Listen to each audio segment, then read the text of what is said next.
मी 30 ते 35 देश फिरलो आणि जग फिरल्यानंतर मग मला नंतर नेहमी असं वाटायचं की जग खूप छोटं आहे आणि भारतामध्ये जॅगरी टेल्स हा एकमेव असा ब्रँड आहे ज्यांनी स्वतःचं आउटलेट न टाकता, आउटलेट न दाखवता पहिली फ्रँचायझी विकली. आणि म्हणून मग गुळाचा चहाच्या रेसिपी बनवल्या आणि तसं मग ते म्हणजे इंजिनियर टू चहावाला हा प्रवास सुरू झाला 2019 मध्ये. असं करून मी वर्षामध्ये 10 कोटीचा बिझनेस करायचा. ज्याला लोक मॅनेज करतात तो कोणताही बिझनेस करू शकतो. आणि त्या रात्री मी त्यांच्या घरी रात्र काढली आणि मग ते म्हणायचे की सर आम्ही गुळाचा प्लांट लावतो, तुम्ही आमचा गुळ विकायला मदत करणार का? आता आमचं 13 राज्यामध्ये प्रेझेन्स आहे. 600 पेक्षा जास्त फ्रँचायझी आउटलेट चालतात. सो लोक वाईट नसतात.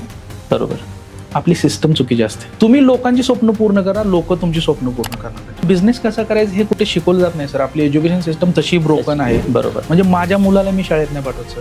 पहिल्या 6 महिन्यामध्ये 25 आउटलेट ओपन केली मी आणि मी एक चूक केली.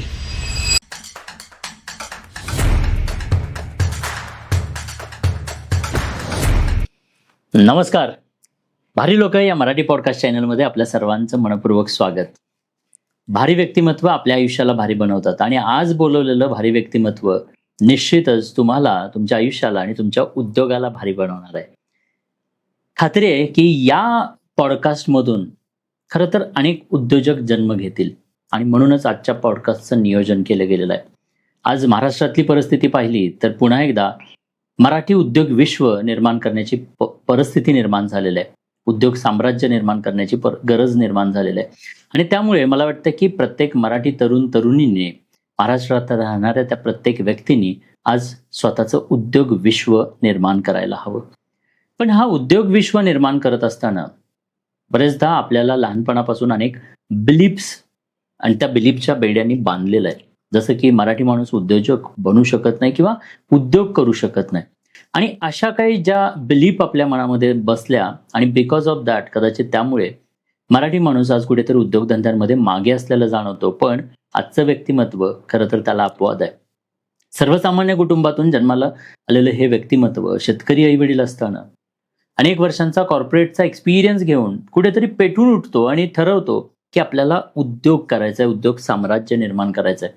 स्वतः तर ते उद्योजक बनलेच, पण इतरांना उद्योजक बनण्यासाठी, उद्योजक घडवण्यासाठी खूप तळमळीनं प्रयत्न केले आणि आज खरं तर एक बिझनेस कोच किंवा सफल उद्योजक म्हणून कार्य करतायत. आजचं जे भारी व्यक्तिमत्व आपल्याला लाभलेलं आहे त्यांचं नाव आहे डॉक्टर सोमनाथ शिंगारे सर.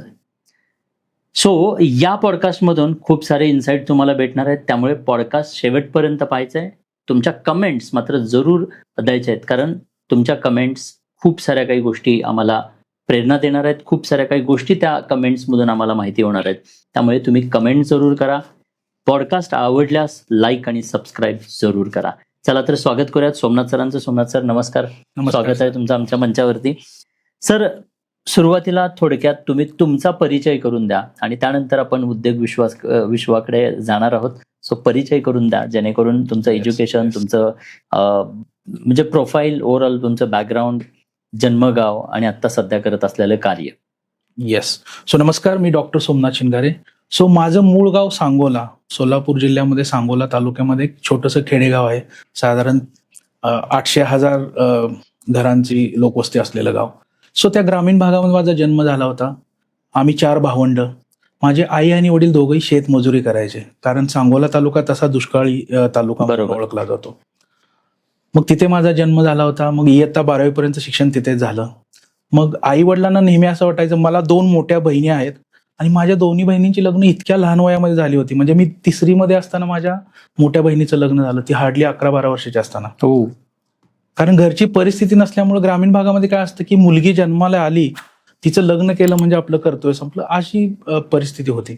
त्याच्यानंतर माझ्या दुसऱ्या बहिणीचं लग्न मी 10वीत असताना झालं आणि त्याच्यानंतर मी 12वी झाल्यानंतर माझ्या आई वडिलांची इच्छा होती की यांनी मिलिटरीमध्ये कुठेतरी जावं आणि जेणेकरून 5-10 हजार रुपयाचा हातभार लावा. आणि त्या पद्धतीने मी 12वीची परीक्षा झाल्यानंतर त्या प्रवासाने गेलो सुद्धा होतो. बहादूरवाडीला कोल्हापूरला एक मिलिटरी ट्रेनिंग सेंटर आहे. सो तिथे मी गेलो होतो.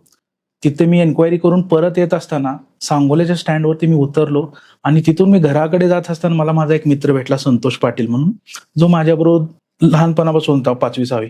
आणि त्याचे वडील थोडे शिकलेले होते, म्हणजे एसटी मध्ये ते कंडक्टर वगैरे होते. सो त्याच्या घरी पेपर यायचा आणि त्या मित्रांनी काय केलं, मी परत येत असताना, म्हणजे मी लिटरली मेंटली प्रिपेअर झालो होतो की ठीक आहे आता मिलिटरीत जायचं वगैरे, आणि त्यांनी परत येत असताना एक पेपरचं कात्रण माझ्या हातामध्ये दिलं. स्टँडवरून चालत येताना, आमच्याकडे कसं स्टँड पासून गावी जाण्यासाठी ज्या जीप लागतात ते पण जवळ 2 किलोमीटर चालत यावं लागतं. सो संतोष मला भेटला आणि तो actually may be turning point होता माझ्या लाईफसाठी. त्याने तो कागद दिला आणि तो म्हटला, पुण्यामध्ये असं असं एक इंजिनिअरिंग कॉलेज आहे आणि तिथे 45% अँड अबाव मार्क्स असतील तर तुला ऍडमिशन भेटेल. आणि मी तिथेच ठरवलं की ठीक आहे, आता आपण ना मिलिटरीत नाही जायचं, इंजिनिअरिंग करायचं. वा. घरी गेलो. आई वडील एकदम आशेने बसले होते की आता मिलिटरीत जायला हो म्हणेल आणि आपलं काहीतरी सोर्स सुरू होईल. पण झालं त्याच्यापेक्षा उलटच. मी घरी गेलो आणि आई वडिलांना सांगितलं की मी मिलिटरीत नाही जाणार. मग ते म्हटले, काय करणार आहे नेमकं तू मिलिटरीत नाही जाणार तर? मी त्यांना सांगितलं मला इंजिनिअरिंगला जायचं आहे. मग मला ते कन्व्हिन्स करत होते की अरे बाबा, आपल्यासारख्या गोरगरिबाचं काम नाही इंजिनियर होणं वगैरे, आम्हाला ते शक्यच नाही होणार. पुण्यासारख्या शहरामध्ये तू जाणार, तिथली फीज, तिथलं राहणं खाणं हे शक्य नाही. पण आता लहान आपण असतो त्यावेळेस आपल्याला काही कळत नाही. आपण काय करतो, एक तर रडतो आणि रडून नाही ऐकलं तर डायरेक्ट डोळायचं. आणि मी लिटरली डोळत होतो दारामध्ये. आणि आमच्या घरासमोर एक मराठी शाळा होती आणि त्या मराठी शाळेमध्ये ना खुळे गुरुजी म्हणून एक शिक्षक होते. ते शिक्षक रोज संध्याकाळी आमच्या घरी यायचे. माझ्या वडिलांना एकच व्यसन होतं, म्हणजे ते पान खायचे, बाकी कुठले व्यसन नव्हतं. आणि ते रोज संध्याकाळी घरी पान खाऊन जायचे. आणि मग ते नेहमीप्रमाणे घरी आले होते आणि ते पान खायला उभे राहिले. आणि मग ते म्हणले हा काय नवीन प्रकार आहे, हा का रडतोय? मग वडिलांनी एका आशेने त्यांना सांगितलं की गुरुजी तुम्ही त्याला समजावून सांगा, आमच्यासारख्या गरीबाचं काम आहे का याला इंजिनियर करणं? पण त्याच्या उलट झालं. गुरुजींनी त्यांची बाजू न घेता माझी बाजू घेतली. त्यांनी विचारलं नेमकं याला काय करायचंय. मग वडील म्हटले हा इंजिनिअरिंग करायचं म्हणतोय. मग ते गुरुजी म्हणले अरे वा, खूप छान आहे, हा स्वतः निर्णय घेतोय की मला इंजिनियर व्हायचं. आजकाल कित्येक आई वडिलांना ठरवायला लागतं की मुलांना काय व्हायचं. आणि त्या गुरुजींनी त्यांना कन्व्हिन्स केलं. मग विषय असा होता की माझा तो कागद होता, लिटरली कॉलेज सुरू होऊन ऍडमिशन वगैरे सुरू होऊन सगळं झालं होतं. आणि मी एसटीडी बूथ मध्ये जाऊन फोन करून सगळी एन्क्वायरी केली होती आणि मी उद्या सकाळी पहाटे निघायचं ह्या मेंटॅलिटीमध्ये घरी गेलो होतो. आणि मग वडील म्हटले की हा उद्या पहाटे जायचं म्हणतोय. मग गुरुजी म्हटले जाऊ दे ना, काय फरक पडतोय. ते म्हटले हो पैसे नाहीत माझ्याकडे उद्या जायला सुद्धा यायला. तर ते गुरुजी लिटरली ना सर, म्हणजे माझ्यासाठी खरंच देव माणूस, देवासारखे. सो त्यांनी त्यांच्या बरोबर ना, असं कोणीतरी आयुष्यात मध्ये भेटतं आणि मग आयुष्याला ब्रेक मिळतो. सो त्यांनी लिटरली खिशामधले विचार न करता 1000-2000 रुपये काढून दिले. ते म्हटले जा. दुसऱ्या दिवशी सकाळी उठलो, पहाटे 3-3:30 तयार झालो. 5ची बस होती सांगोल्यावरून स्वारगेट. लाईफमध्ये पहिल्यांदा पुण्याचा प्रवास. सो मग त्या बसमध्ये बसलो आणि मग काही बस चालवत होती. मी असाच विचार करत होतो कॉलेज कसं असेल, काय असेल हे ते. स्वारगेटला उतरलो 10-10:30. ऍड्रेस होता औंध. सिटी इंटरनॅशनल स्कूल आहे, त्यांचं कॉलेज होतं ते, हायटेक इंजिनिअरिंग म्हणून, आणि ऑटोनॉमस कॉलेज होतं. मग स्वारगेटला उतरल्यानंतर लाईफमध्ये कधी रिक्षात पण बसलो नव्हतो. गावी जास्तीत जास्त काळी पिवळी जीपमध्ये बसलेलो आणि माहित नसतं ना रिक्षा म्हणजे खूप महाग असेल वगैरे असं असल्यामुळे मग स्वारगेटला उतरलो आणि मग औंध कुठे कुठे विचारत मी औंधपर्यंत चालत आलो. हो. मग औंधमध्ये येता येता 12:30-1 वाजले. कॉलेजमध्ये गेलो. अब्बास सर म्हणून प्रिन्सिपल होते. मग त्यांना भेटलो. हातामध्ये टिपिकल एक वायरची पिशवी, अंडरवेअर, बनियन, टॉवेल आणि एक ड्रेस आणि एक चादर आणि फाईल, एवढंच टिपिकल सगळं. आणि मग त्यांना म्हटलं सर मी असं असं सांगोल्यावरून आलोय, मला इंजिनिअरिंगला ऍडमिशन. त्यांनी सगळं बघितलं, ठीक आहे म्हणे ऍडमिशन वगैरे भेटेल. आणि 10-10,500 रुपये फी होती. मग ते म्हटले कॉलेज ऑलरेडी सुरू झालंय, 3 आठवडे झालं, तू खूप लेट आलाय, तुला ऍडमिशन घ्यायचं असेल तर आत्ताच ठरवायला लागेल. मी तिथंच ठरवलं, कोणाला विचारणार काय, कोणी नव्हतंच घरात, कोणी असं शिकलेलं नव्हतं की जे कोणीतरी विचार करून सांगेल. आणि मी स्वतःच निर्णय घेतला की मला इंजिनिअरिंग करायचं. आणि मी 1000 रुपये भरून ऍडमिशन पण घेतलं. आणि त्यांनी मला सांगितलं की तू दर महिन्याला 1000 रुपये देऊन पण फी देऊ शकतो, 10,000. असं काही नाही की खूप hard and fast, private college असल्यामुळं चालत होतं. आणि मग तसा तो प्रवास सुरू झाला. आणि मग त्याच्यानंतर ते मला म्हणाले की 2-2:30 पर्यंत सगळं झालं. ते मला म्हणाले की कॉलेज ऑलरेडी सुरू झाले, मग तू आता कॉलेजला जा. मग औंधवरून कॉलेजला गेलो. हिंजवडीत कॉलेज होतं फेज 1ला. बस त्यांची होती, त्यांनी गेलो. 3:30 ते 4:30, 4:30 ते 5:30 2 लेक्चर सुद्धा केले. आणि 5:30ला कॉलेज संपल्यानंतर मग मी विचार करतो की आता रात्री राहायचं कुठे. म्हणजे पुण्यात आलो, ऍडमिशन घेतलं, कॉलेज पण बघितलं, 2 लेक्चर पण केलं आणि मग मी विचार करत बसलेलो असताना मग सगळी मुलं निघून गेली 5:30ला बेल झाल्यानंतर आणि मग ते सिक्युरिटी होते भोसले म्हणून ते गेट बंद करण्यासाठी कॅम्पसमध्ये आले आणि तेव्हा त्यांना मी दिसलो जिन्यामध्ये असा विचार करत बसलो. मग त्यांनी मला विचारलं की तू का नाही गेला अजून. मी त्यांना म्हटलं सर मी पहिल्यांदा पुण्यात आलोय. ते म्हणाले ठीक आहे सगळेच पहिल्यांदा पुण्यात येतात तू असं काय नवीन आलाय पुण्यात. मी त्यांना म्हटलं सर ऍक्च्युली माझं इथं कोणी नाहीये आणि त्यामुळे मी विचार करतो की आजची रात्र इथंच राहायचं. ते म्हणे अरे असं नाही राहत कॉलेजमध्ये, तुला बाहेर बघ कुठेतरी लॉज वगैरे. लाईफमध्ये कधी लॉजमध्ये राहिलो नव्हतो, म्हणजे ते डोक्यामध्ये असतं ना ते महाग असतं वगैरे. आणि मी त्यांना रिक्वेस्ट करत होतो की मला इथं बाहेर कुठेतरी झोपू द्या. ते मला झोपायला कुठेच परमिशन देत. मग मी त्यांना शेवटी विचारलं इथं एखादं असं मंदिर वगैरे आहे का किंवा एखादी धर्मशाळा आहे का जिथं मला जाऊन झोपता येईल. ते म्हणले शहर आहे रे, असं काय नसेल इथे. आणि मग त्याच्यानंतर त्यांच्याशी गप्पा मारताना त्यांच्या लक्षात आलं की हा हेल्पलेस आहे. आणि मग ते म्हणाले की तुझ्याकडे काय ऑप्शन आहे. म्हणलं काय नाही, तुम्हीच मला जो ऑप्शन दिल तो मी निवडेन. आणि मग त्यांनी मला म्हटले की चल माझ्या घरी, आणि त्या रात्री मी त्यांच्या घरी रात्र काढली. सो शॉर्ट बट स्वीट, म्हणजे मला असं वाटतं की ते दुसरे देव भेटले माझ्या लाईफमध्ये. आणि मग तिथून प्रवास सुरू झाला. एक रात्र त्यांच्या घरी कशी तर काढली. नेक्स्ट डे परत सिक्युरिटीची ड्युटी 8 ते 8 असायची. आमचं कॉलेज 11:30 ते 5:30 असायचं. मी सकाळी 8ला त्यांच्याबरोबर आलो. त्यांना म्हणलं अजून एक रिक्वेस्ट आहे. ते म्हणले आता काय पाहिजे तुला. म्हटलं तुमची सायकल द्या, मी रूम शोधून येतो. मग नेक्स्ट डे त्यांच्याबरोबर आलो, सायकल घेतली आणि हिंजवडीमध्ये साखरेंची एक चाळी होत्या त्यातली एक रूम फायनल केली आणि मग कॉलेजचा तसा प्रवास सुरू झाला. वा, सुंदर. उद्योजक व्हावं किंवा तुम्ही कॉर्पोरेटमध्ये जॉब केलात, कॉलेज संपल्यानंतर कॉलेज ते कॉर्पोरेट हा प्रवास कसा होता?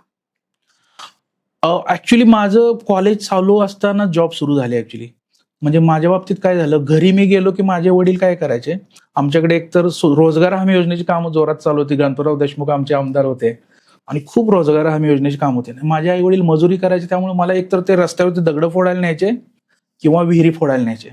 आणि मी ही सगळी कामं केली होती 10वी-12वी पर्यंत. मग माझ्या डोक्यात काय आलं की गावाकडे जाऊन तसली कामं करण्यापेक्षा आपण इथं इंडस्ट्रियल एरियामध्ये, असंच आपण इंजिनियर आहे तर मी सर नंतर कधी दिवाळीला गावी नाही गेलो, कधी उन्हाळ्यात गावी नाही गेलो. म्हणजे फर्स्ट इयर पासून माझा तो प्रवास सुरू झाला. मी इंडस्ट्रियल एरियामध्ये हेल्परचं म्हणून काम केलं पहिल्या वर्षी. नंतर सेकंड इयर पासून माझ्या लक्षात आलं की अरे आपल्याला तर व्हर्नियर कॅलिपर येतं, हे येते. मग मी भोसरी MIDC मध्ये क्वालिटी इंजिनियर वगैरे अशी काम करायचो इन्स्पेक्शनला. त्याला काय फार काही स्किल लागत नाही, बरोबर, फक्त मेजरमेंट कळलं बस झालं. ओके. सो कॉलेज कधी कम्प्लीट झालं आणि कॉलेज संपल्यानंतर 13 वर्ष जो कॉर्पोरेटचा जॉब केला त्याच्याबद्दल थोडीशी माहिती. कॉलेज माझं 2006ला संपलं. ओके. कॉलेजचा रिझल्ट लागण्याच्या अगोदर मी जॉबला लागलो होतो. ओके. मग त्याच्यानंतर मी 13 वर्ष कॉर्पोरेटमध्ये काम केलं. आणि मी पहिल्या वर्षी काय झालं, मी एका कंपनीमध्ये जॉईन झालो. त्यांनी मला काय केलं माहिती आहे का, ग्रामीण भागातला दिसतोय म्हणून त्यांनी साईट इरेक्शनसाठी घेतलं. बरं. आणि मग मी जॉईन झाल्यानंतर 3ऱ्या-4थ्या दिवशीच मला साईटवरती पाठवलं गुजरातला, कच्छमध्ये. आणि लिटरली मी तिथे 11 महिने कंटिन्यू होते एका साईटवरती. मी दिवाळीला आलो नाही, गावी उरूस असतो त्याला नाही आलो. मला कंपनीतून फोन करायचे की तुला रिलीवर पाठवू का. मी म्हणायचो नको. त्यांच्या लक्षात येत नव्हतं की हा इतका का तिकडे बिझी आहे. पण माझ्या डोक्यात काय होतं तुम्हाला सांगतो खरं खरं, मला 5,000 रुपये पगार भेटत होता. 300 रुपये ते मला पॉकेट अलाउन्स द्यायचे खाण्यापिण्यासाठी. मी रोज फक्त 100 रुपयेचं खायचो, 200 रुपये वाचवायचो आणि ते 6,000 प्लस हे 5,000, असे 11,000 दर महिन्याला मी वडिलांना पाठवायचो. कारण 1,00,000-1.5 लाख रुपये कर्ज झालं तर मी 11 महिन्यात फेडलं आणि प्रामाणिकपणे साईट कंप्लीट केली आणि अख्खी साईट कंप्लीट करून परत. व्हेरी गुड, खूपच सुंदर. सो उद्योजक व्हावं, कारण ज्या पद्धतीनं फॅमिली बॅकग्राऊंड आपण पाहिलं, या फॅमिली बॅकग्राऊंडमध्ये बरेचदा अनेक लोक असतात जे उद्योजक होण्याचं स्वप्न बघण्याचं धैर्य सुद्धा ठेवत नाहीत. तुम्हाला उद्योजक व्हावं असं का वाटलं? नेहमी प्रत्येक माणूस कुठे पेटून उठतो माहिती आहे का, जेव्हा त्याला वाटतं की माझी परिस्थिती मला बदलायची आहे, तेव्हाच तो असं काहीतरी एक्स्ट्राऑर्डिनरी गोष्टी करून हे करतो. सो मला नेहमी असं वाटतं की उद्योजक होण्यासाठी ना तुम्हाला फक्त ऍक्शन घ्यावी लागते. म्हणजे तुम्हाला ठरवायला पाहिजे आणि जे ठरवले ते केलं पाहिजे, दॅट्स इट. तुमच्या आयुष्यातला तो कोणता क्षण होता की जिथे तुम्ही ठरवलं की मला उद्योजक बनायचं? ऍक्च्युली मी कॉलेजला असताना ना, मला वाटतं 3rd इयरला वगैरे असताना आम्हाला थोडे पैसे कमी पडत होते. मग माझे आई वडील ना लोकांना पैसे मागत होते अवतीभोवती. तर खूप सारी लोक कमेंट करत होती की म्हणजे मराठीत म्हण असते, लग्न करणं सोपं आहे, साडी घेणं अवघड आहे, तशा पद्धतीने. तुमची परिस्थिती नव्हती तर कशाला पाठवलं इंजिनिअरिंगला, शेती विका, हे करा ते करा. आणि मग मला नेहमी असं वाटलं की अरे यांना ह्या सगळ्या गोष्टी फेस करायला लागतात, कारण आपल्या घरात कोणी असंच नाहीच की ज्यांनी परिस्थिती बदलली नाही. मग तेव्हा मी ठरवलं की यार मी नक्की काहीतरी वेगळं करणार जाऊन. ओके. म्हणजे मला लहानपणापासून वाटत होतं उद्योजक व्हावं, पण अगेन कसं झालं, मी जॉबमध्ये आल्यानंतर परत माझा छोटा भावाला मी इंजिनिअरिंगला घेऊन आलो. 2 बहिणींचे लग्न झाले होते. आणि ग्रामीण भागामध्ये काय असतं माहितीये का, म्हणजे मुलीचं लग्न जरी झालं तरी तिचं बाळंतपण करणं, हे ते सगळ्या गोष्टी आपल्याला करायला लागतात. भरपूर साऱ्या गोष्टी असतात. आणि त्याच्यामध्ये मग मला म्हणजे माझे 12-13 वर्ष घरचं सगळं सांभाळून सगळ्यांना सेटल करण्यात गेले. म्हणजे लिटरली मी माझ्या छोट्या भावाला पहिलं बिझनेसमध्ये उतरवलं ओके. आणि तो सेट झाल्यानंतर मी उतरलो. ग्रेट. पण जसं मी म्हटलो की तुम्ही जेव्हा बिझनेस चालू केला तर तो व्यवसाय काय होता, कसा चालू केला, त्या व्यवसायाची उंची काय झाली, त्याबद्दल थोडक्यात जाणून घ्यायला आवडेल. येस. सो मी ऍक्च्युली जॉब करत होतो तेव्हा त्या काळामध्ये मी पहिले 1 वर्षच फक्त साईटवरती काम केलं. त्याच्यानंतर मी सेल्समध्ये काम केलं 12 वर्ष कॉर्पोरेटमध्ये. आणि लिटरली 2013 ते 2019 I was heading export sales. मी 30 ते 35 देश फिरलो. आणि जग फिरल्यानंतर मग मला नंतर नेहमी असं वाटायचं की जग खूप छोटं आहे. आणि आपण जेव्हा एखाद्या कंपनीचं जिथं काही बेस नसताना, मी अशा कंट्रीमध्ये गेलोय ज्या कंट्रीमध्ये कंपनीचा एक क्लायंट नाहीये, तिथं मी लिंक्डइनवरून लोकांना शोधून त्यांच्या अपॉइंटमेंट घेऊन व्हिसाला अप्लाय करून इन्व्हिटेशन लेटर घेऊन असं करून मी वर्षामध्ये 10-10 कोटीचा बिझनेस करायचो कंपनीचा. मग तेव्हा माझ्या लक्षात आलं की बिझनेस करण्यासाठी ना कमिटमेंट तर आपली आहे. आणि मग मी त्यावेळेस ठरवले की मला आता बिझनेसमध्ये जायचंय. पण मला बिझनेस असा करायचा आहे की मला म्हणजे मी जे शिकलोय त्या गोष्टी मला करायच्या नव्हत्या, कारण बिझनेसचं फिजिक्स रिमेन सेम. तुम्ही कोणता प्रॉडक्ट सर्व्हिस काय करतात ते सगळं सेकंडरी आहे. आणि मग मी त्यावेळेस ठरवलं की यार मला शेती रिलेटेड बिझनेस करायचा आहे, कारण एका शेतकऱ्याचा मुलगा आहे.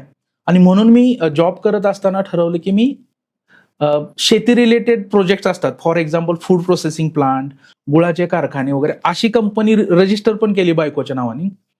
आणि मग मी जॉब सोडला. ओके. आणि मग हे करत असताना काय झालं, शेतकरी इंडिया मार्टला रजिस्टर केलं, कारण 13 वर्ष कॉर्पोरेटमध्ये सेल्समध्ये काम केल्यामुळे लीड कसे आणायचे हे एकदम पक्क होतं. आणि इन्व्हेस्टमेंट करायचा पण माइंडसेट होता. असं काही नव्हतं की म्हणजे आपण म्हणजे डोअर टू डोअर जाऊन शोध वगैरे असं काही नव्हतं. प्रॉपरली ऑटोमेशनने बिझनेस करायचं डोक्यामध्ये होतं.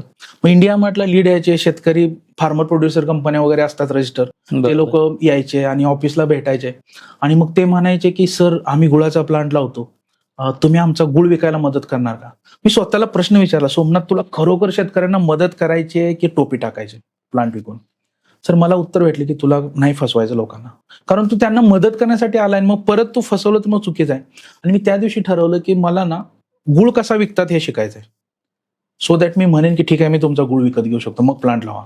बरोबर. आणि मग मी गुळ कसा विकायचा याच्यावरती स्टडी करत होतो. आणि फक्त गुळ विकणं खूप चॅलेंजिंग वाटलं मला. मी 1-1.5 महिना प्रयत्न केला. आणि गुळ विकणं ना कमोडिटी मार्केट आहे सर, 50 पैसे 1 रुपयावरती काम करायला लागतं. त्याच्यामध्ये ना शेतकरी मोठा होणार होता ना मी मोठा होणार होतो. आणि मग त्याच्यानंतर मी ब्रेनस्टॉर्मिंग करत असताना लक्षात आलं की गुळापासून व्हॅल्यू ॲडिशन काहीतरी करू. आणि म्हणून मग गुळाचा चहाच्या रेसिपी बनवल्या. आणि तसं मग ते म्हणजे इंजिनियर टू चहावाला हा प्रवास सुरू झाला 2019 मध्ये. सुंदर. सो चहावाल्याची जी काही गुळामधली तुम्ही चहामध्ये जी काही क्रांती केली, खरं तर मागच्या काही दिवसात चहामध्ये अमृततुल्य चहा आणि त्या चहाचं अगदी म्हणजे खूप असं जबरदस्त क्रांती चहामध्ये घडली मी म्हणेन. आणि मला वाटतं त्याच काळात तुम्ही सुद्धा गुळाचा चहा मार्केटमध्ये आणलात. सो त्याचं मार्केट कसं होतं आणि त्या बिझनेस डेव्हलपमेंट करत असतानाचे तुमचे चॅलेंजेस काय होते, अपॉर्च्युनिटीज तुम्ही काय पाहिल्या, आणि एक्झॅक्टली ते जे काही चॅलेंजेस होते त्याच्यामधून तुम्ही ओव्हरकम कसं केलं? सो मला नेहमी काय वाटतं माहितीये का, बिझनेस करत असताना ना तुमचं फक्त इंटेन्शन एक असलं पाहिजे. बरोबर. म्हणजे नेहमी म्हणजे मी जे कोणी हे आपलं पॉडकास्ट ऐकतात त्यांना एक आव्हान करेन की तुम्ही लाईफमध्ये एक गोष्ट ठरवा की मला मदत करायची. Business is all about helping, sales is all about helping. बऱ्याच वेळा लोकांना काय वाटतं माहितीये का, सेल्स करणं म्हणजे लोक लाजतात. का लाजायची गरज आहे? We are helping them, right? We are adding value. Yes. So माझ्या डोक्यामध्ये एकच होतं की मला शेतकऱ्यांना मदत करायची. मी तो थ्रेड पकडला. मग गुळाचे प्लांट लावून देतो हे ते करायला गेलो. तिथं लक्षात आलं की त्यांना गुळाचा प्लांट लावण्यामध्ये नाही, त्यांना गुळ विकण्यामध्ये मदत करायची. तो थ्रेड पकडला. ते करत तसं व्हॅल्युएशन करत, म्हणजे तुमचं इंटेन्शन एक असलं ना सर, तुम्ही काय करायला पाहिजे, तुमचं इंटेन्शन सेट केलं पाहिजे आणि ते करण्यासाठी जे काय करायला लागतं ते करायचं. तो खरा बिझनेस असतो. अजिबात कॉपी पेस्ट करून बिझनेस नाही करायचा. खूप उत्कृष्ट तुम्ही सांगितलं. कोणताही कॉपी पेस्ट बिझनेस फार काळ टिकत नाहीत. आणि टिकलेच तर कारण त्याला इंटेन्शनचा कोणता बेस नसतो. आणि मग अशी इमारत तुम्ही आयडिया कॉपी करू या. शकता, स्ट्रॅटेजी नाही कॉपी करू शकता. म्हणतात ना कॉन्टेंट कॉपी करू शकता, पण Context. तुम्हाला इंटेंट कॉपी करता येत नाही. तुमचा इंटेंट खूप ट्रू Yes, असला पाहिजे yes. कोणताही बिझनेस सुरू करता. Very true. खूप सुंदर. सो तुम्ही हा सुरुवात केलीत, बट सुरुवातीला तुम्ही हा गुळाचं चहाचं इन्व्हेन्शन करत असताना किती वेळ यामध्ये घालवलात? त्याचबरोबर इन्व्हेन्शन झाल्यानंतर मार्केटिंग हा जो काही भाग असतो बिझनेस मधला, तो करत असताना तुम्हाला काय चॅलेंजेस आले, आणि त्यानंतर तुमचा ब्रेक म्हणतो ना की बिझनेस मधला जो ब्रेक तुम्हाला मिळाला तो कधी मिळाला आणि कसा मिळाला? ऍक्च्युली मी जेव्हा म्हणजे गुळाचा चहाच्या रेसिपी वगैरे डेव्हलप करायला फार काय काळ गेला नाही, 1.5-2 महिन्यामध्ये ते सगळं डेव्हलप झालं. त्याच्यानंतर being a sales guy, marketing मध्ये मी जबरदस्त होतो. मी काय केलं माहिती आहे का, LED व्हॅन जी असती पॉलिटिशियन लोक जी वापरतात, ती व्हॅन मी 1 महिना फिरवली. आणि भारतामध्ये जॅगरी टेल्स हा एकमेव असा ब्रँड आहे ज्यांनी स्वतःचं आउटलेट न टाकता, आउटलेट न दाखवता पहिली फ्रँचायझी विकली आहे. आणि हे सगळं का शक्य झालं? मी काय केलं की 1 महिना कंटिन्युअसली रोज पहाटे 5ला उठून मी त्या व्हॅन बरोबर जायचो आणि आम्ही सकाळी 5 वाजल्यापासून रात्री 11 पर्यंत व्हॅन फिरवत होतो कंटिन्युअसली 1 महिना परमिशन घेऊन. आणि त्याच्यानंतर आम्ही एक 10 प्रश्नांचा एक फॉर्म बनवला होता. लोकांना क्युरियोसिटी म्हणून चहा फ्री द्यायचो आम्ही प्यायला, पण फॉर्म भरून घ्यायचो आणि त्याच्यामध्ये आम्ही काय पॅरामीटर देतो, हा चहा कसा वाटतोय, काय हे ते असं तसं, कशापासून बनवलाय हे ओळखता येतोय का गुळाचा वगैरे, कारण गुळाला एक वेगळा थोडा हे असतो ना, टच असतो. बरोबर. सो तो सुद्धा आम्हाला ऑफबीट ब्रेक करायचा होता. त्यामुळे आम्ही त्याच्यामध्ये वेगवेगळे फ्लेवर्स वगैरे ऍड करून, इन्ग्रेडियंट ऍड करून ते सगळं बॅलन्स केलं होतं. आणि मग अशा पद्धतीने आम्ही तो सगळं, जेव्हा लोकांचा कॉन्फिडन्स आला त्याच्यानंतर मग मी फ्रँचायझी द्यायला सुरू केला. अदरवाईज शेवटी मला नेहमी असं वाटायचं की यार ठीक आहे, शेतकऱ्यांना मदत करतोय, मग त्या फ्रँचायझीवाल्यांना पण असं नको व्हायला की यार तू स्वतःच पैसे. काय केलं नाही आणि हे.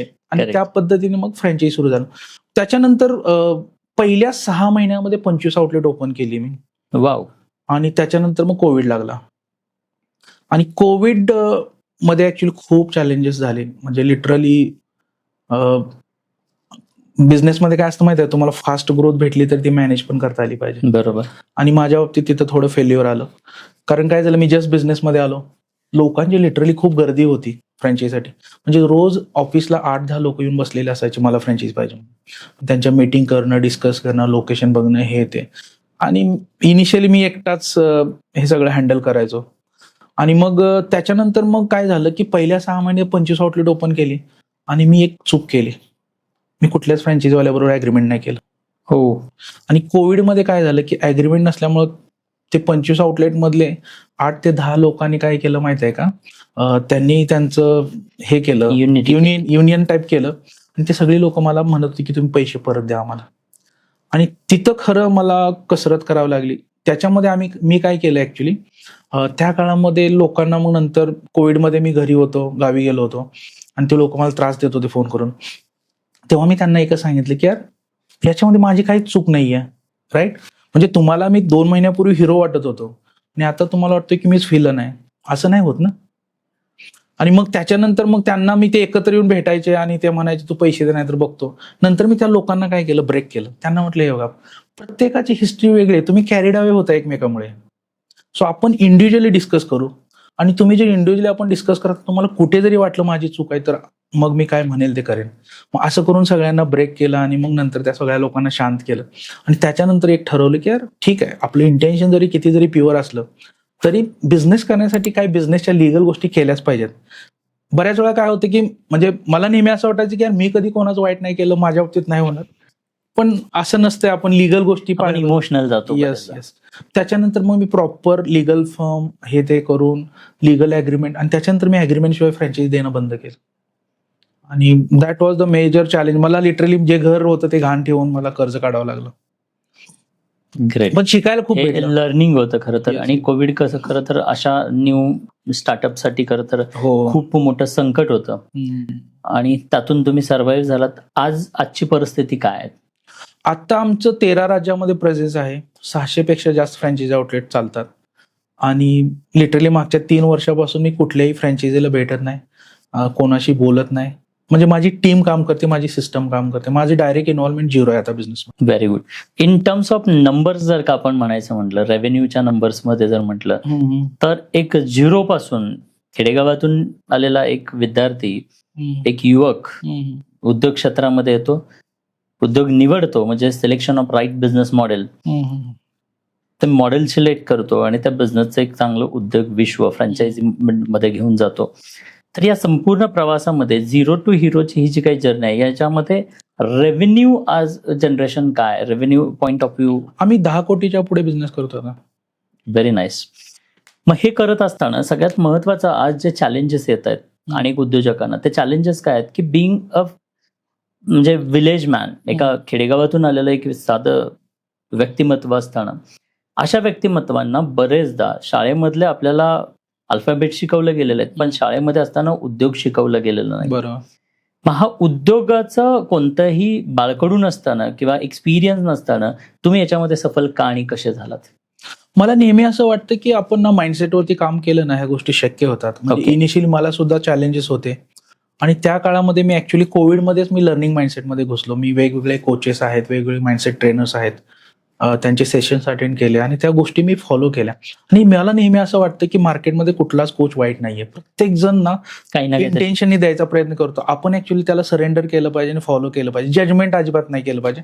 आणि तेच मी करत गेलो. कारण होतं काय माहितीये का, आपण ग्रामीण भागामध्ये ना निगेटिव्ह बिलीफ्स खूप ऐकलेले असतात किंवा पैशाबद्दल आपल्या निगेटिव्ह म्हणी असतात की पैसे बरं. काय झाडाला लागलेत झाडाला का, लागलेत किंवा श्रीमंत लोक वाईट असतात, हे ते सगळ्या गोष्टी मी ब्रेक करत करत मी माझा माइंडसेट डेव्हलप करत पुढे गेलो आणि त्यामुळे मग मला ह्या गोष्टी शक्य झाल्या. ओके. सो बिझनेस बद्दलचं एज्युकेशन तुम्ही या प्रवासामध्ये घेतलं येस, खूप साऱ्या गोष्टी मी शिकलो. आणि त्याच्यातनं असं काय मेजर चेंज झाला त्या लर्निंग? सो सर्वांसाठी मेसेज काय, की म्हणजे सर्वांनी बिझनेस एज्युकेशन करायला पाहिजे का? येस, 100% केलं पाहिजे. मला नेहमी असं वाटतं की business is all about people management. ज्याला लोक मॅनेज करतात तो कोणताही बिझनेस करू शकतो. म्हणजे मला जर आता एखादा म्हटलं आय एम नॉट आयटी म्हणजे माझं काय आयटी बॅकग्राऊंड आहे, सर मी आयटी कंपनी पण चालू शकतो. ऍब्सोल्युटली. एकदा एक कार चालवता आली की कोणत्याही कंपनीची Yes, कार yes. चालवता येते. मग ती येस येस. एक चारचाकी चालवता आली तर आणखी Yes. कोणत्याही चारचाकी आपल्याला पीपल मॅनेजमेंट स्किलवरती काम केलं पाहिजे आपण. So how you develop that? तुम्ही स्वतःमध्ये ते पीपल मॅनेजमेंट स्किल कसं आणि कधी डेव्हलप केलं? सी ऍक्च्युली काय, मी 13 वर्ष कॉर्पोरेटमध्ये काम केलेलं होतं ना, सो त्या काळामध्ये मी नेहमी पाहिलं होतं आमच्या कंपनीचे जे चेअरमन आहेत ते हार्डली 1.5-2 तास काम करायचे आणि ते जायचे. सो माझ्या डोक्यामध्ये पण तेच होतं की बिझनेस केला तर हा बिझनेस असा चालतो. पण इनिशियली आपल्याला स्ट्रगल्स येतात आणि ठीक आहे, प्रत्येकाच्या बाबतीत तसे स्ट्रगल येतात. इनिशियली काय असतं की आपण सेल्फ एम्प्लॉयड असतो, आपण स्वतःच सगळ्यात पहिला एम्प्लॉय असतो, मग नंतर बरोबर. हळूहळू आपण टीम बिल्ड करत जातो. पण मला एकच सांगायचं आहे की तुम्ही जसं पुढे जाताय ना तसे गिअर शिफ्ट करा. म्हणजे तुम्ही कालपर्यंत जे केलेलं आहे तसंच करत राहिला तर तुम्हाला उद्या वेगळे रिझल्ट येणार नाहीत. सो आपण नवीन नवीन गोष्टी अडॉप्ट करत ते गिअर शिफ्ट त्या वेळेस ते गिअर शिफ्ट केले पाहिजेत. आणि ते गिअर शिफ्ट करत गेलो म्हणून माझ्या बिझनेसमध्ये मी फ्री होत गेलो. Very good. कसं असतं की असं म्हटलं जातं की when you learn you grow, आणि ज्या दिवशी तुमचं लर्निंग थांबतं, when you stop learning you start dying. Yes, very true. So learning मला वाटतं की तुम्हाला खरं तर टॉर्च प्रमाणे या प्रवासामध्ये मदत करत गेलं आणि मग तुम्ही ह्या बिझनेसला उभं राहायला किंवा उभं करायला तुम्हाला मदत होत गेली. पण आज जसं तुम्ही स्वतःचा बिझनेस उभा केला, तुम्ही आता सांगितले की मी आता ऑलमोस्ट म्हणजे माझा फोन सायलेंट मोडला असतो आणि मी म्हणजे माझ्या बिझनेसमध्ये मला बघावं लागत नाही, सिस्टीम्स अँड हे डेव्हलप केलं. सो सिस्टीम्स आणि हे सगळं टीम डेव्हलप करत असताना हाऊ, म्हणजे जे काही चॅलेंजेस आहेत, बिकॉज आज अनेक उद्योजकांना मी भेटत असतो, उद्योजक सांगतात की सर हायरिंग प्रॉब्लेम आहे, सेल्स डिपार्टमेंट प्रॉब्लेम आहे, मार्केटिंग डिपार्टमेंट प्रॉब्लेम आहे, अजून काही वेगवेगळ्या फंक्शन्समध्ये इश्यूज आहेत, अँड लोक मिळत नाहीत म्हणून सुद्धा फ्रस्ट्रेटेड आहेत. सो असे चॅलेंजेस हे डेव्हलप करत असताना तुम्हालाही आले असतील. Yes yes. So how you manage that? Sir generally आपण बऱ्यापैकी लोकांचा एक स्टँडर्ड डायलॉग असतो की अरे लोक भेटत नाही, भेटली तर टिकत नाहीत आणि टिकली तर माझं ऐकत नाही, डोक्यावर बसतात. सो लोक वाईट नसतात, बरोबर. आपली सिस्टम चुकीची असते. सो त्या सिस्टमवरती काम करावं लागतं. म्हणजे तुम्हाला एक उदाहरण देतो. आपण जेव्हा आता आपल्याला मुलं मुली आहेत, बरोबर ना, सो आपण जेव्हा आपल्या मुलीला एखादा स्थळ बघत असतो तेव्हा आपण बरोबर बायोडाटा करतो, राईट, की मुलाचं शिक्षण एवढं पाहिजे. आता आपल्या मराठा समाजामध्ये आपण जातीपाती पण खूप बघतो, ह्या कुळाचा पाहिजे, असं पाहिजे, ह्याच आडनावातला पाहिजे, हा, हे सगळं बघतो. मग आपण, मला एक सांगा, आपण लोक हायर करताना आपण प्रॉपर जेडी का नाही बनवत? आपण कोणालाही घेतो आणि आपलं इंटेन्शन असतं की त्याला हायर कसं करायचं.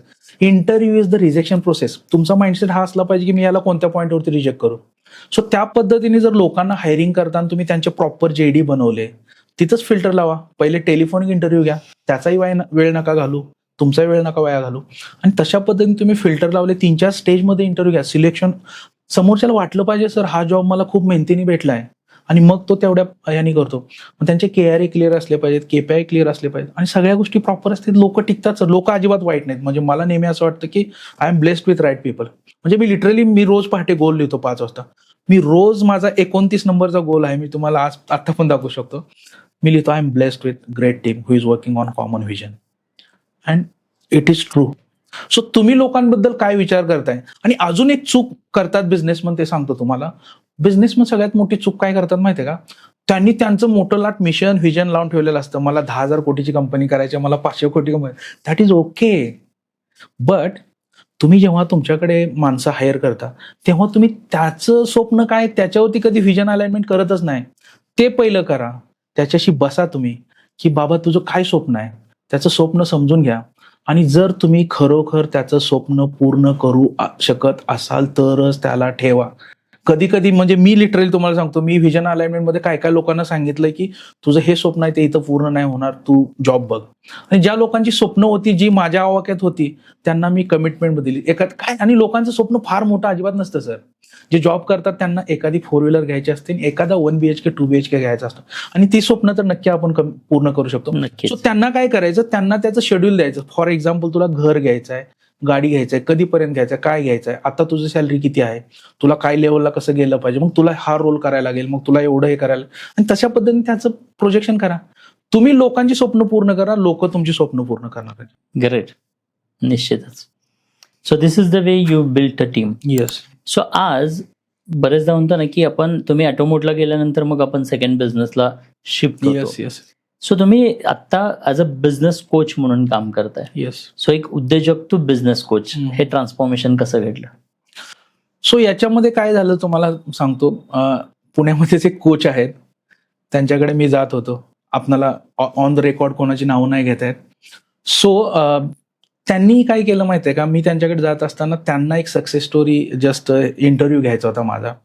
आणि तो इंटरव्ह्यू घेत असताना ते मला विचारत गेले की तुझ्या बिझनेसमध्ये काय इम्प्लिमेंट केलं, काय कसं काय हे ते. आणि ते नंतर शॉक झाले. मी त्यांना सांगितलं सर माझे फोन 24 तास सायलेंट असतात, माझा बिझनेस माझ्याशिवाय चालतो वगैरे हे ते. आणि त्याच्यानंतर त्यांनी माझं बॅकग्राऊंड वगैरे समजून घेतलं की एकदम ग्रामीण भागातला आला आहे, पुण्यामध्ये आल्यानंतर रात्री कुठे राहायचं माहित नव्हतं. आज एखादा ग्रामीण भागातला मुलगा ह्या लेवलला बिझनेस बिल्ड करतो, आणि इथं सिटीमध्ये चांगल्या घरात जन्माला आलेली पोरं सांगतात आणि ब्लेम गेम करत राहतात की मला कोणी गॉडफादर नाही, हे नाही ते नाही.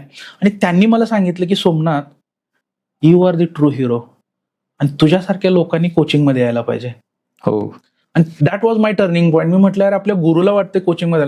आणि at the same time parallelly काय झालं होतं, माझ्या ओळखीमधले जे बिझनेस ओनर आहेत ना, ते माझ्या ऑफिसला यायचे, भेटायचे. मग मला अनऑफिशियली ते मला सांगायचे की ठीक आहे मला थोडी मदत कर, कोचिंग कर, असं. सो असं चालू होतं. मग नंतर मी ठरवलं की यार आपण इतकं फ्री आहे, आणि मग आपण समजा आपण जे अचीव्ह केलेलं आहे ते दुसऱ्यांना शेअर न करणं म्हणजे परत ती स्वार्थी भावना झाली. आणि म्हणून मी कोचिंगमध्ये आलो ऍक्च्युली. ते ना व्हॅल्यू एडिशन. सो कोचिंगमध्ये आज सर्वसाधारण किती वर्ष ऍज अ बिझनेस कोच म्हणून काम करताय? मी ऑफिशियली ना फुल प्लेज बिझनेस कोचिंगमध्ये 1 वर्षापासूनच काम करतो. 1 वर्षापासून. सो बिझनेस कोचिंगच्या माध्यमातून तुमचं विजन काय? मला बिझनेस कोचिंगच्या माध्यमातून ना फ्रँकली स्पीकिंग मला फक्त मराठी लोकांना शिकवायचं आहे, कारण मी ज्या मातीत जन्माला आलो त्यांना मदत करायची पहिली मला. सो येणाऱ्या 2030 पर्यंत तर मी मराठी लोकांना शिकवणार. मला 1 लाखपेक्षा जास्त उद्योजकांना ट्रान्सफॉर्म करायचं आहे. Very good. सो बिझनेस म्हणजे नेमकं काय? आता तुम्ही बिझनेस स्वतः एक उद्योजक आहात किंवा बिझनेस कोच आहात, तर आपला जो ऑडियन्स आहे, ज्या कोणी युवक युवती बिझनेसमध्ये येऊ इच्छित आहेत, सो त्यांच्यासाठी तुमचं मार्गदर्शन काय असेल, किंवा बिझनेस त्यांना तुम्ही कसा समजावून सांगा? मला एकच सांगायचं, जे लोक ऐकतायत हे, त्यांनी काय केलं पाहिजे माहितीये का, बिझनेस आयडिया निवडताना ना ती आयडिया खरोखर त्यांच्या पॅशनच्या अलॉंग आहे का नाही हे पाहिलं पाहिजे. 90% लोक चुकीच्या बिझनेसमध्ये येतात. काकाचा मुलगा हा बिझनेस करतोय, मामाचा मुलगा हा बिझनेस करतोय, मित्र हा बिझनेस करतोय म्हणून बिझनेसमध्ये प्लीज नका येऊ, त्याच्यामध्ये फेल्युअर येतं. तुम्ही एक्झॅक्टली काय केलं पाहिजे की तुम्ही अशी कोणती गोष्ट आहे का जी करत असताना तुम्हाला 48 तास जरी काम करायला लागलं तरी तुम्हाला झोप नाही आली पाहिजे, भूक नाही लागली पाहिजे, आणि ती आयडिया सक्सेसफुल होईल. सो राईट आयडिया असणं गरजेचं आहे. त्याच्यानंतर तुमची कमिटमेंट असली पाहिजे. कम्फर्ट ब्रेक केला पाहिजे. बिझनेस हा कम्फर्टचा गेम नाहीये. वा. कम्फर्ट ब्रेक केला पाहिजे आणि तुम्हाला क्लॅरिटी असली पाहिजे. म्हणजे ह्या 3C फ्रेम मध्ये जर तुम्ही काम केलं तर तुमचा बिझनेस कधीच फेल नाही होऊ शकत. ओके. पण आज बरेचदा आपण पाहतो की अनेक विद्यार्थ्यांना बिझनेस करायचा आजच्या पिढीमध्ये, बट पालक त्यांच्या विद्यार्थ्यांना बिझनेसमध्ये पाठवायला तयार नाहीयेत. कारण पालकांचं मत असतं की त्यानं किंवा तिनं एज्युकेशन कम्प्लीट करावं आणि विद्यार्थ्याला वाटत असतं की आज काही ना काहीतरी मी बिझनेस चालू करावा. किंबहुना अशा अनेक केस स्टडीज पण पाहिल्या की जिथे हे विद्यार्थी बिझनेस चालूही करतात, बट तो काही कालावधीतच लॉसला गेलेला असतो, खूप मोठा लॉस बुक करावा लागतो. सो या पिढीचे नेमके काय म्हणजे मिस्टेक्स काय होत आहेत त्याच्यामध्ये? हे होतंय काय माहितीये का, हे लोक बिझनेस करतायत पण बिझनेस कसा करायचं हे कुठे शिकवलं जात नाही सर. आपली एज्युकेशन सिस्टम तशी ब्रोकन आहे. बरोबर. म्हणजे माझ्या मुलाला मी शाळेत नाही पाठवत सर. माझा मुलगा आता 7वीला आहे पण तो स्कूलला नाही जात. तो फुल टाइम क्रिकेट खेळतो म्हणून आम्ही त्याला क्रिकेटलाच पाठवतो. फक्त स्कूलमध्ये ऍडमिशन आहे, एक्झामला जातो. सो मला नेहमी असं वाटतं की ऍज अ पेरेंट्स ना आपली सुद्धा जबाबदारी आहे की त्यांना जे आवडते ते करू दिलं पाहिजे. ग्रेट. सो बिझनेस करत असताना त्या क्लॅरिटीनी हे केलं पाहिजे. होतंय काय माहितीये का, पेरेंट्सनी बिझनेस नाही केला म्हणून ते एकतर म्हणतायत की बिझनेसमध्ये नका येऊ. आणि अजून दुसरं दुःख तुम्हाला सांगतो सर, बरेच आता सेकंड जनरेशन बिझनेस ओनर आहेत त्यांनाही मी मेंटरिंग करतो. सो आता दुसरं एक चॅलेंज काय येते माहितीये का, आपले वडील जे आहेत ते बिझनेस करत असतात पण ते वडिलांची इच्छा नसते की मुलांनी ह्या बिझनेसमध्ये यायला पाहिजे. कारण काय झालं असतं माहितीये का, त्या वडिलांनी कधीच बिझनेसला बिझनेस म्हणून केलेलंच नसतं. ते सेल्फ एम्प्लॉयड ट्रॅपमध्येच आयुष्यभर अडकलेले असतात. म्हणजे शटर पण तेच उघडतात, शटर बंद पण तेच करतात. लोकांना चावी सुद्धा देत नाहीत सर लोक, अशी लोक आहेत. म्हणजे आपल्या बँकेचं इंटरनेट बँकिंगचे पेमेंट पण ते स्वतः करत असतात, पासवर्ड नको द्यायला येते. त्या माइंडसेटमध्ये काम केल्यानंतर मग ते होणारच आहे ना. मग तुम्ही बोलणार की नको बाबा तू बिझनेस मधनं कुठेतरी चांगला जॉब कर. सो हे मेजर चॅलेंज आहे त्याच्यावर. Okay. How to break all this challenges? कारण आज मी पाहतोय की खेडेगावाकडे जेव्हा आपण जातो, आजही मी शेतकऱ्याचा मुलगा आहे, गावी गेल्यानंतर काही लोक भेटायला येतात किंवा काही लोक भेटत असतात, विचारले की बाबा मुलगा काय करतोय, तर नाही तो युपीएससीची तयारी करतो.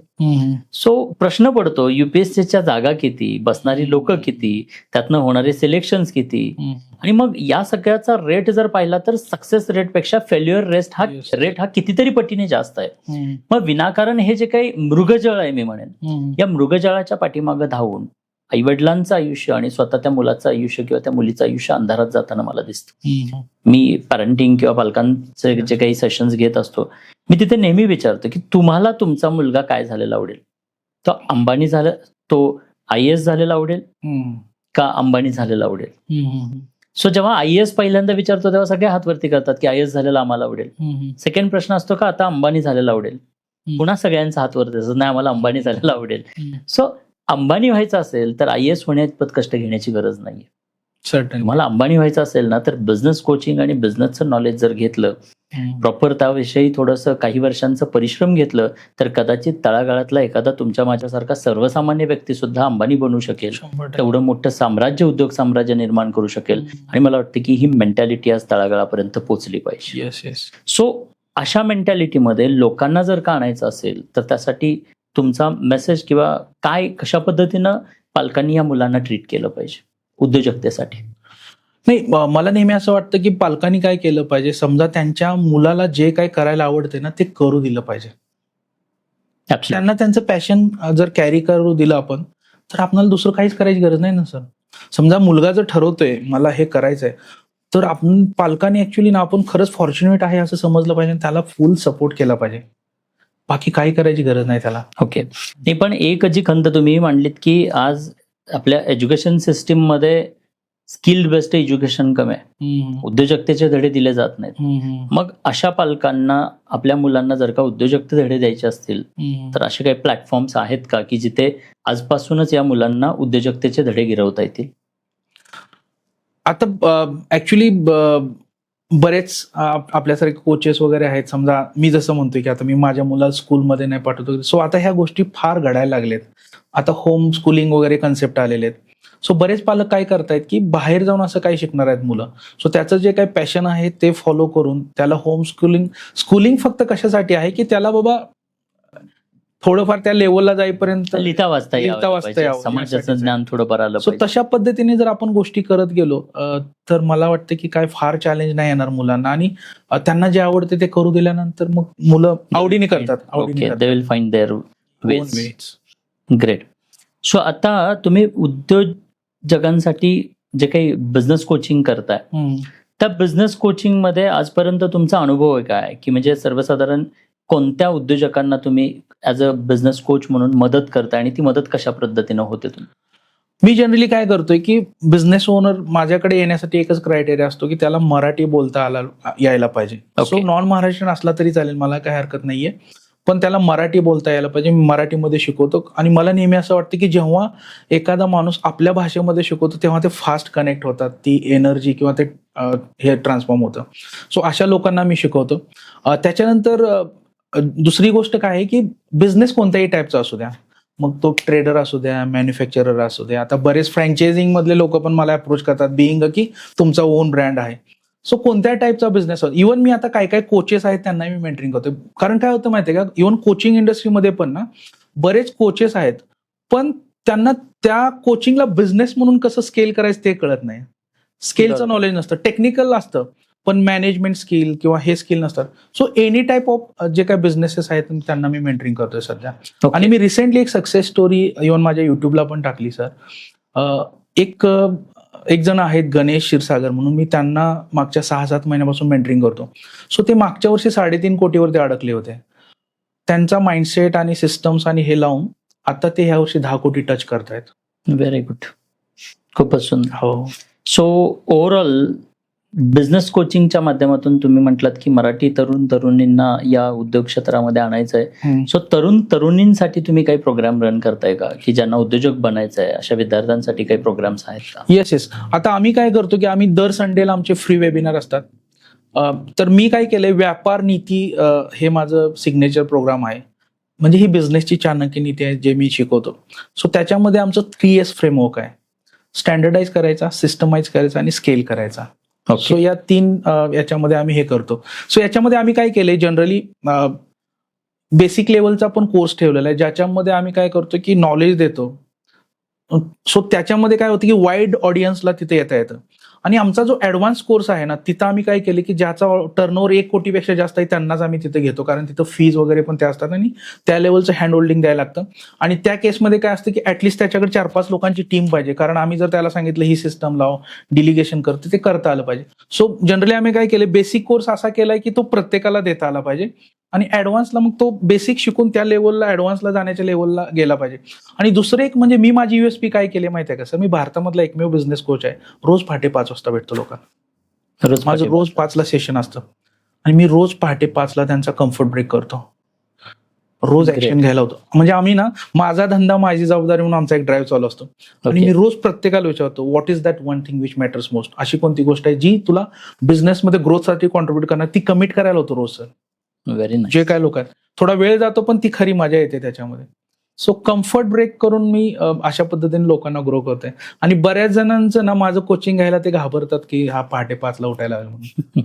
पण फेअर इनफ, मला नेहमी असं वाटतं की जो ऍक्शन घेऊ शकतो तोच ग्रो करू शकणार. अदरवाइज जस्ट नंबर ऑफ शकतो तोच यशस्वी होऊ शकतो. फक्त खूप लोक आहेत मी कोचिंग करतो त्यात काय मजा नाही. म्हणजे मला नेहमी असं वाटतं की मी ज्यांना मेंटरिंग करतो त्यांचं सक्सेस म्हणजेच माझं सक्सेस. क्वालिटी पीपल असायला पाहिजे. येस.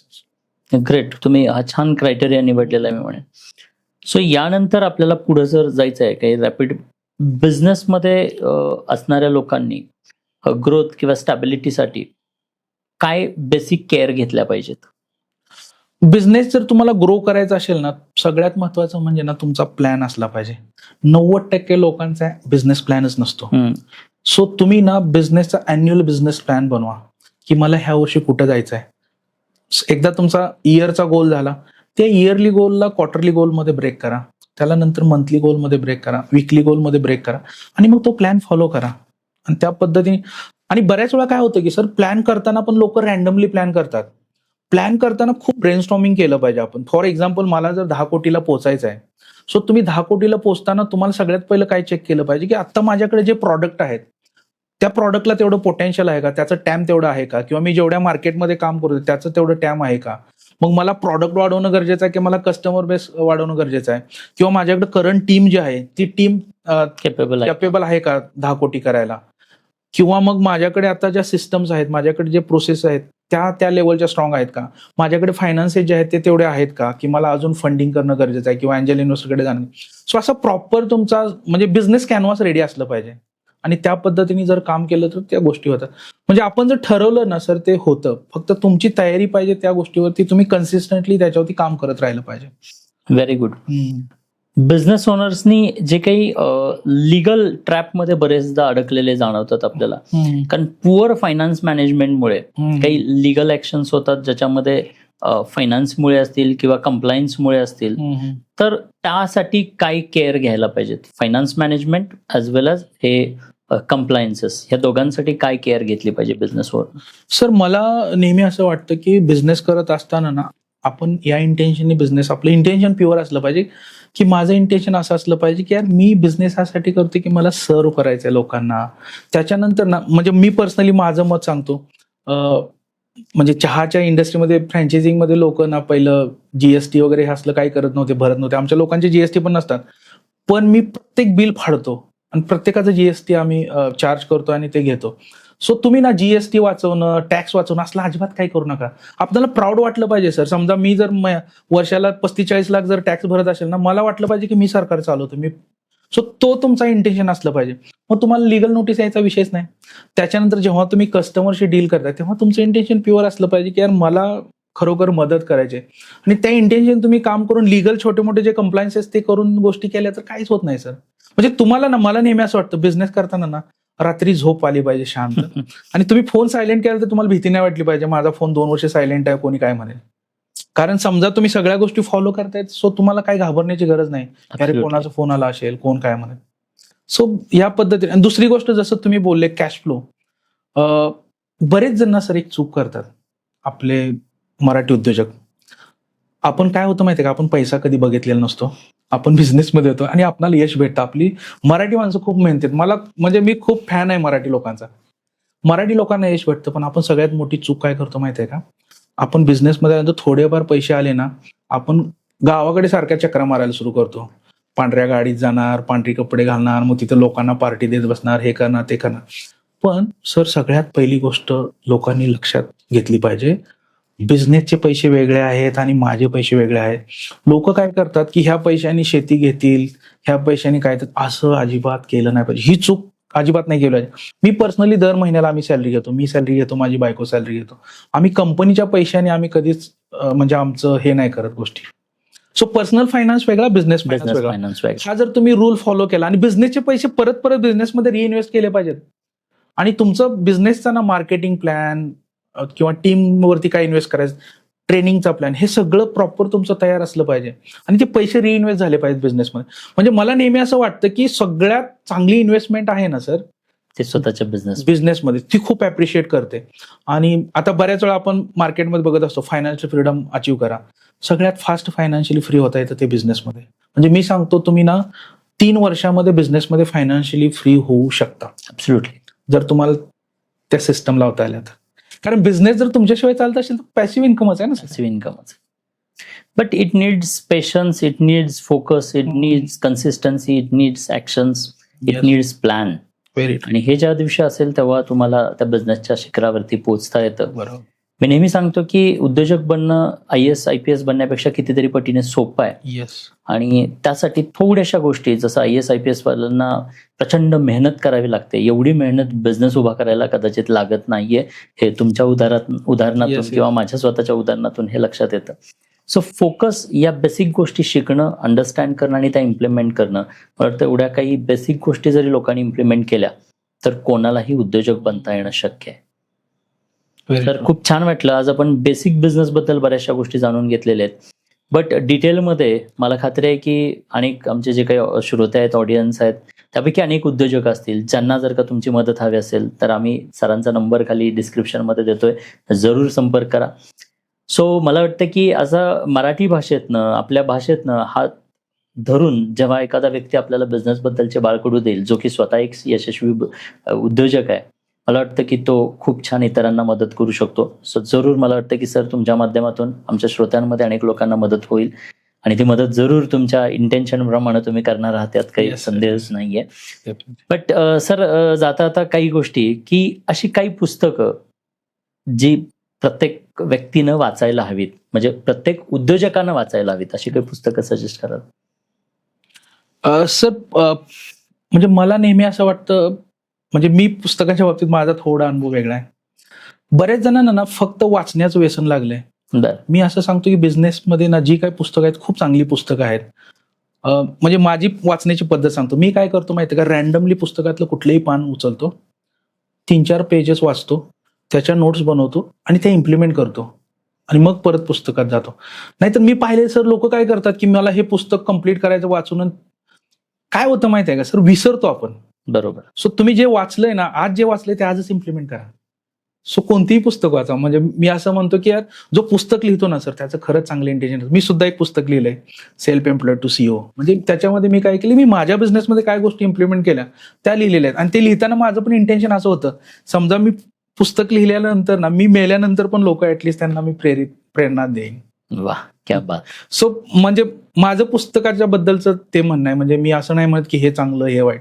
पुस्तकं सगळी चांगली असतात. ऑथरचं खरंच इंटेन्शन चांगलं असतं की यार मला लोकांना काहीतरी द्यायचं. फक्त वाचणाऱ्यांनी काय केलं पाहिजे, त्यांनी जे लिहिलेलं ना ते फॉलो करून त्याच्या ऍक्शन घेतल्या पाहिजेत. अदरवाईज खूप जणांना सर व्यसन लागले. इव्हन ना, मी नेहमी बघतो बरेच लोक ना वेगवेगळ्या कोचेसकडे फक्त जात राहतात, इम्प्लिमेंट याच्याकडून शिकतात त्याच्याकडून शिकतात, पण इम्प्लिमेंट नाही करत. सो ऍक्शन घेतल्या पाहिजे, इम्प्लिमेंट केलं पाहिजे.